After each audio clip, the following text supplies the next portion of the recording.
Des découvertes scientifiques révolutionnaires ont été réalisées alors que ce domaine arrive à maturité. Ce sefer contient de nombreux aperçus intéressants et mentionne que 2 des lois les plus révolutionnaires en génétique ont été découvertes au cours des 100 dernières années environ.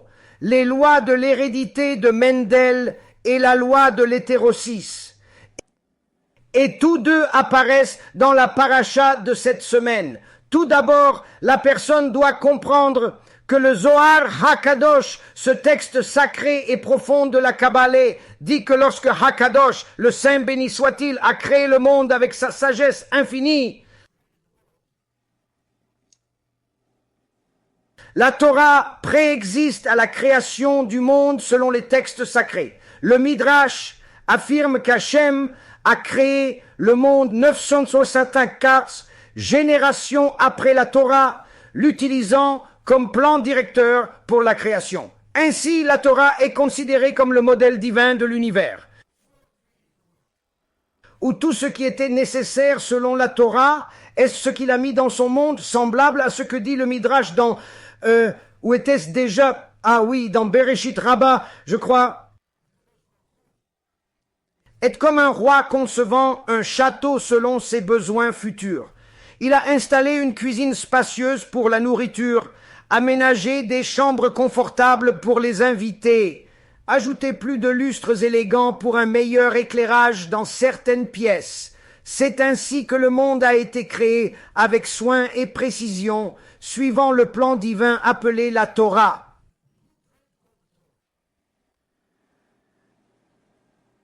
Comprendre le Créateur du monde permet de saisir que, étant au-dessus du temps et de toute chose, le passé, le présent et le futur sont identiques pour lui.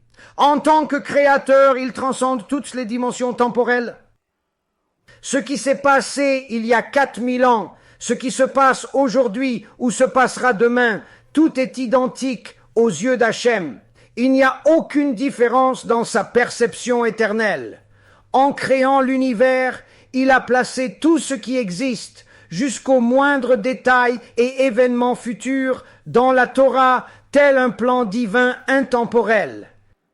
Le Gaon de Vilna, dans le Safra d'Etzniuta, souligne l'importance de noter tout ce qui a existé ou existera, du détail physique au spirituel, même l'incompréhensible. Cette vision englobe toute l'existence, du grain de sable à la plus grande galaxie.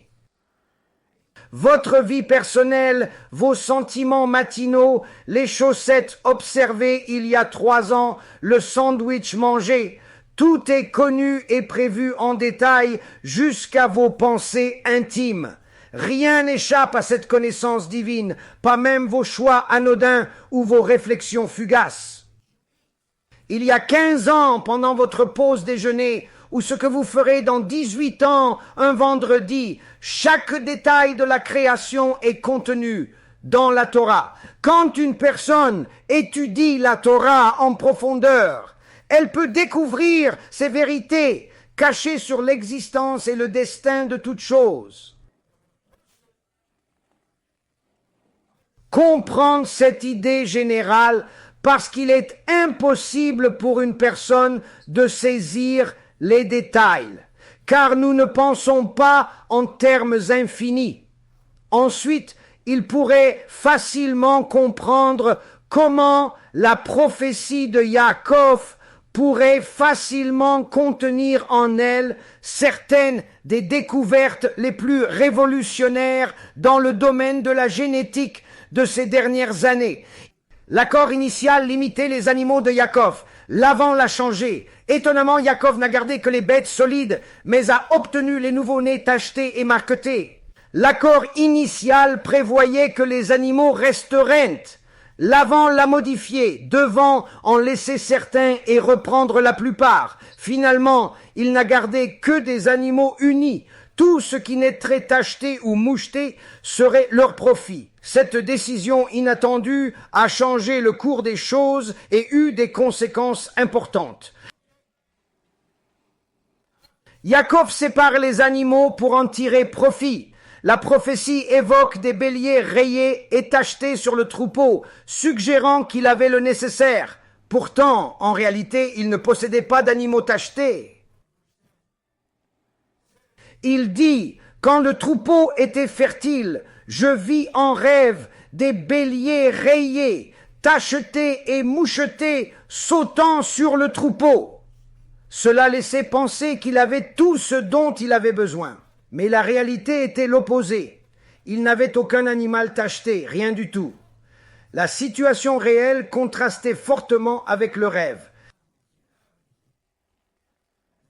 Et puis un ange de Dieu me dit, Yaakov, et je dis, me voici. Il dit, lève les yeux et vois les béliers sur tes troupeaux, rayés, tachetés, mouchetés, car j'ai vu tout ce que Lavan t'a fait. Et à partir de ce moment dans le rêve, Yaakov commence à comprendre, avec une profonde tristesse, que Lavan l'a trompé tout le temps, bien plus qu'il ne le pensait. La vérité se dévoile lentement, révélant l'ampleur de la trahison.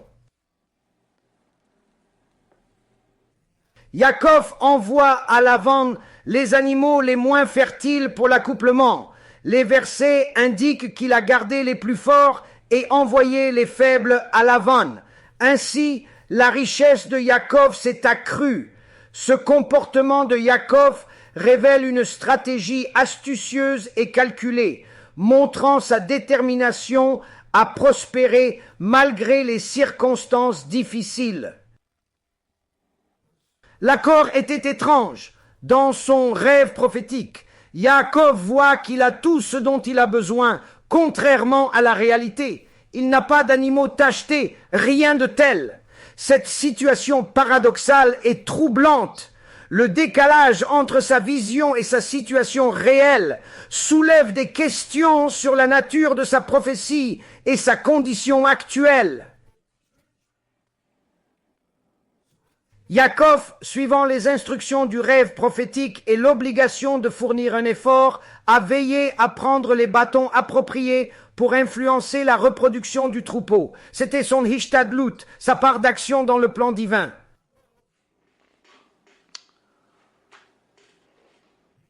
Assurez-vous de prendre les bâtons.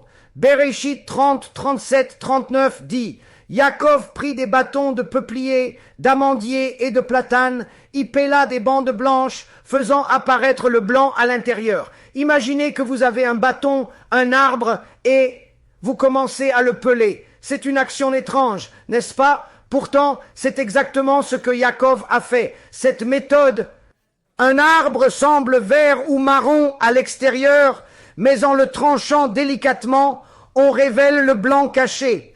Il a répété cette opération, créant plusieurs taches blanches sur un arbre. Ce processus intrigant a été méticuleusement reproduit avec différents bâtons exposant leur nature intérieure. Ensuite, il plaça ses baguettes qu'il avait épluchées devant les troupeaux, dans les rigoles des abreuvoirs, lorsque les troupeaux venaient boire, afin qu'ils conçoivent en buvant. Et les troupeaux conçurent devant les baguettes et engendrèrent du bétail rayé, tacheté et moucheté. Ainsi, nous voyons ici quelque chose d'inhabituel. Quel est le premier point? Quel rapport y a-t-il entre aller boire de l'eau et la conception, ainsi que ces bâtons? Et pourquoi ces bâtons ont-ils un lien avec la naissance d'animaux tachetés? Alors Rachi dit là-bas que les brebis allaient à l'eau. En arrivant, ils virent les bâtons effrayants et reculèrent. Yaakov envoyait d'abord les brebis qui, surprises, revenaient en arrière, suivis par les mâles. Ils s'accouplaient ainsi naturellement. Cette méthode astucieuse, exploitant la peur et l'instinct des animaux, explique l'accouplement fréquent près de l'eau. Maintenant, quel rapport y a-t-il entre le bâton et leur production d'un agneau tacheté? De là, nous apprenons que ce que la femme voit au moment de la procréation affecte Et même pendant la grossesse, ce qu'elle produit, c'est fascinant de voir comment l'environnement visuel peut influencer la reproduction de manière si significative.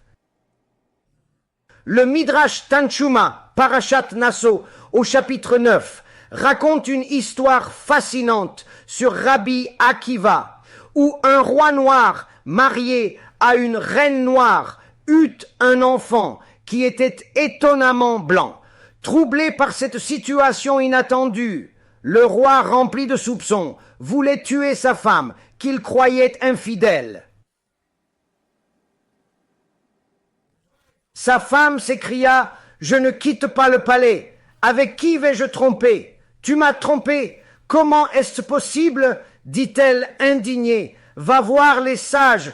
Tu verras que je ne t'ai pas trompé. Je t'en prie, donne-moi une chance. » Alors ce roi noir, profondément troublé par cette situation, alla voir Rabbi Akiva et lui dit d'une voix hésitante « Vous êtes noir et votre enfant est blanc, elle m'a trompé, je vais la tuer. » Rabbi Akiva intervient « Pas forcément. Avez-vous des idoles blanches chez vous ?»« Oui, répond l'homme. Rabbi Akiva explique alors « Votre femme a probablement regardé une statue blanche pendant vos moments intimes. C'est de là que vient le bébé blanc. Nos sages connaissaient bien ce phénomène, tout comme Yaakov Avinu l'avait utilisé. Lors de votre intimité, elle a dû regarder une statue blanche, d'où le bébé blanc. Nos sages comprenaient bien les actions de Yaakov Avinu et la nature humaine. » Il dit, « Si vous ne me croyez pas, notre Torah le dit. Nous avons appris de Yaakov Avinu qu'il a fait ses rayures blanches, et cela a conduit à ce que les animaux se reproduisent en devenant tachetés. Les moutons marrons unis ont fini par avoir un agneau tacheté, bien qu'ils fussent tous deux marrons unis. Cependant, ce qu'ils ont vu, ce que la femme voit à la conception et pendant la grossesse influence l'enfant. Cette vérité ancienne vient de nos sages.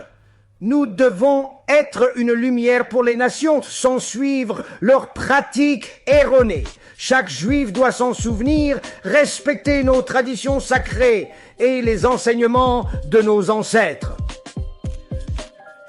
Nous sommes juifs et ne célébrons pas les fêtes non juives. C'est un manque de respect envers la Torah et profane le nom de Dieu. Adhérer à notre Torah et à nos fêtes sacrées, c'est le chemin d'un vrai juif, fidèle aux traditions. Notre héritage est précieux et nous devons le préserver avec dévotion pour nos ancêtres.